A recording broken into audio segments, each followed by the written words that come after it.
Alrighty, so today, just like I promised, um, I think it's time for us to um, give somewhat of a review of this campsite on which I'm at.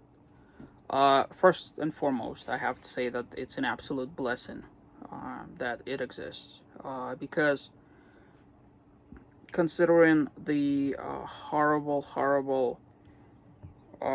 set of events that have unfolded sort of like as a chain reaction, for me to have actually found myself here and being up and running in on all cylinders at that, um, it's a tremendous achievement. Okay, there's a lot of good to be said about this campground. It's called Kendall. Um, it's right next to Sultan, and there's also another one. I think it starts with A. Um, the problem with those two is that the internet is kind of iffy over there. Sultan, I believe, has like one bar without the booster. Um, that's but again, like in my particular case, I am so alone that for me to get in there is basically borderline impossible. More importantly, getting out of there equally. So then there's this. So there's lots of wildlife over here. There's like hummingbirds flying outside my window every single day.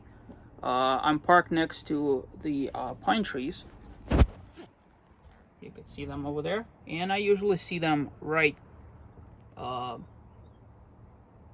kind of going on tops of the trees. So likewise, obviously, I'm surrounded by that, and there's magnificent cliffs off in the back. I'm, obviously right next to the river that creates like somewhat of a white noise. Um, it also comes with a disadvantage because it makes this area feel colder than it actually should be. Um, Parking here is adequate. Uh, let's be honest, beggars can be picky about that kind of stuff. Most sites here are well, okay, there's no sites, okay, people just basically park wherever. So but most of this area is more or less level. I don't see anybody here with levelers or anything like that. um and besides, like in my case, despite the fact that I have those leveling stair thingamajigs, I have never in my life ever used them. I still bring them with me. I just never do.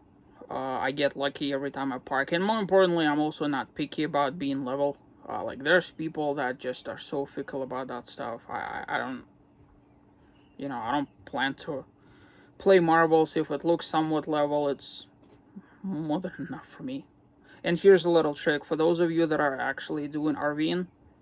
If your RV is parked off kilt, okay, and when you sleep, your head is here, right? Or it's parked like this, and your head is here. All you have to do, instead of leveling your RV, is turn yourself around on the bed. There's nothing that prevents you from sleeping like that. I'm just saying, it's far easier for you to flip yourself on the bed than it is to level out the RV and deal with all that mess.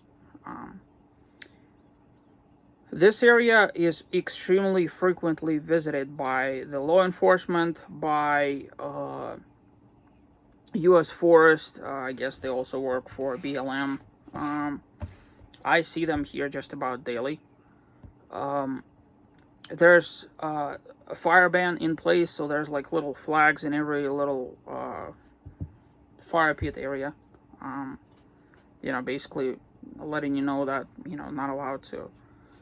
And with holidays coming up, there's all sorts of signage along Highway 550, which is the $1 million highway, that says no fireworks, no explosives, no fires, no open grills, no nothing like that, right?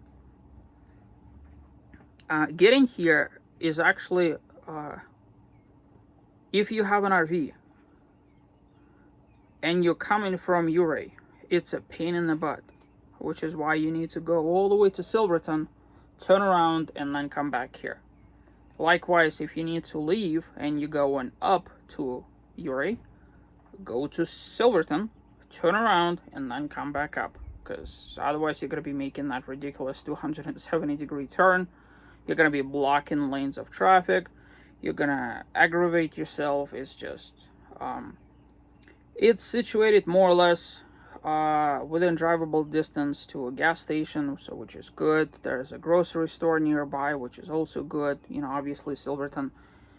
And it's kind of in the middle of all the things that you want to do, especially like if you're into off-roading. It's far enough but close enough, if that makes any sense. The river itself is very beautiful. I've been walking it just about daily along the coastline, and it's not like one channel. It kind of does this number, which is really cool, and every single day it all looks different because I guess there's more water or less water, so it picks and chooses different channels. Unfortunately, for all the good things about this place. Oh, by the way, right behind me there's a cliff. Let me see if I could pick it up on the...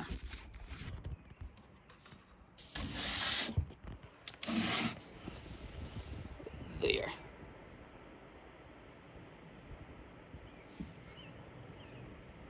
There we go. So you know. Right. Okay. There's some issues here. There's people that drive through this area every single day. Different people, not the same people, thankfully. They want to see what's over here, right? So there's a lot of traffic. Like if I sat here alone enough, I could probably count maybe averagely at least one car per 5 minutes or so. And what they do is they just drive through and then they leave. There's a lot of people here with do-it-yourself RVs or RVs that are trying to find, parking. They go over here, make a lot of noise, and then they leave. There's a lot of people here that bring kids. And, everybody has different perspective on children and all this other stuff. So I'm going to leave that one open-ended. But kids being kids, when you're like in this serene environment and they're just constantly running about,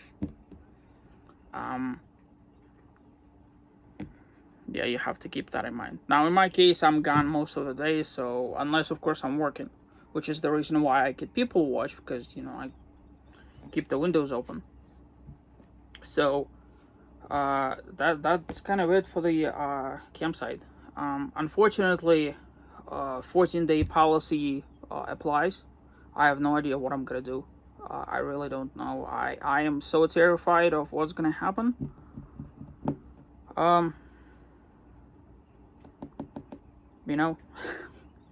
Trying to squeeze a 2-week program into 6 weeks, and I can't leave.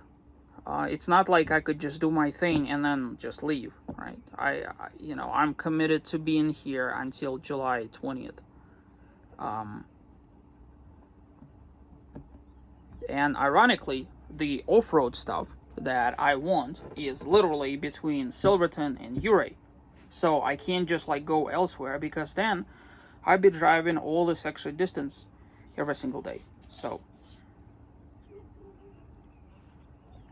there's no boondocking north of Uray, or in Uray for that matter. And more importantly, I'm not that crazy to drive in that direction. The boondocking that exists between Uray and Silverton, there's no internet, so that's completely out of the question. And if you go beyond Silverton, there's no internet over there either. Now, Silverton has strong internet, which is just And all the areas where I would just love to park. I mean, they have signs everywhere saying, you know, you're not allowed to park, you're not allowed to sleep in the cars. There's all the little things, and what previously used to be mentioned at freecampsites.net no longer is allowed. So, you know, I mean, don't get me wrong, there's plenty of places for you to boondock. Just none of them have internet. And until Elon Musk and FCC and whoever else get their ducks in a row, you know, like can you imagine if I had Starlink or whatever it's called, if and when it goes live for RVers, I could just basically park anywhere. The kind of limitation that I have right now wouldn't apply. So, that's kind of it for this campsite. I'm happy that I'm here. I think what I'm gonna do, I don't want to be kicked out, okay? I don't want it to get to that point where unceremoniously kicked out, because, you know, I do like to follow rules after all. I don't know what that means in the grand scheme of things. I'm still debating what to do. You know, I have plans on a separate visit to go and visit the other side of Colorado. Sort of like a straight line that goes from the southern part of Colorado all the way up north into the Rockies, Rocky National Park. There's like a whole bunch of places in there, right? That you could just keep driving north. The problem is, the boondocking there is absolutely horrible on a good day. And more importantly, the boondocking that exists isn't adequate for my particular situation. So, you know, on the other hand, if I went into New Mexico, and I apologize to those that live in New Mexico, but despite the fact that I have plans to visit a couple of places in New Mexico, in my humble opinion, it's not worth visiting, if that makes any sense. Now, I've driven through it, I've paid my dues, I'm gonna drive through it back to get home. But it's just, for a once-in-a-lifetime opportunity like this, I can't afford to visit places just to visit them, you know. They need to be, like, super wow, right? Sweep you off your feet, making you feel all sorts of tingly. You know, I can't justify going to New Mexico either, right? So the Colorado is out of the question. New Mexico is out of the question. That kind of sort of leaves Arizona, which is far, or back to Utah.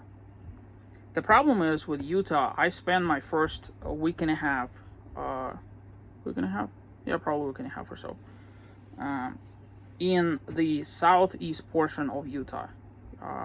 Valley of Gods, Gooseneck State Park, Smoky Dugway. So I've already seen that stuff, right? And because I don't even have the motivation to go and see, you know, the Monument Valley, for example, because and all the other things are so far away. You know, like to get to Page, for example, it would take quite a bit of time. Despite the fact that there's a lot to do over there.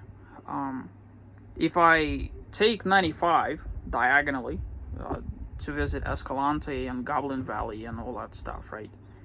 But the problem is temperatures there are ridiculous. I can't, you know, it's not like they're having a cold spell in Utah. If they did, that would be a completely different story. I'd just pack up and go. You couldn't hold me, you know, down enough. I'd just go right now. Like literally, I would just pack up and go. But that's just not the case. So my only other viable option is to do the most ridiculous thing, is to basically pay for a campground so that I could park for like $39 a night. And that's okay, no amenities at all. No electric hookup, no sewer, no nothing. Okay, just for you to park, $39. If you want the full shebang, it's like 58. Right? Multiply that by at least 4 weeks. Or okay, make it 3 weeks. Let's say 3 weeks, right? Comes out to a sizable amount, doesn't it?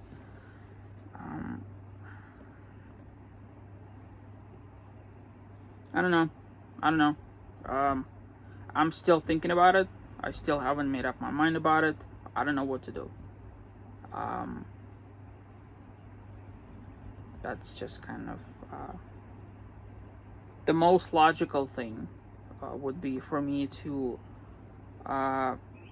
repark elsewhere on this campground. But the problem is I can't even tuck myself anywhere. Like I'm so lone that I have limitations on where I could physically relocate myself here, you know. There's on that side over there. I don't think it will pick up. Nah, that doesn't matter.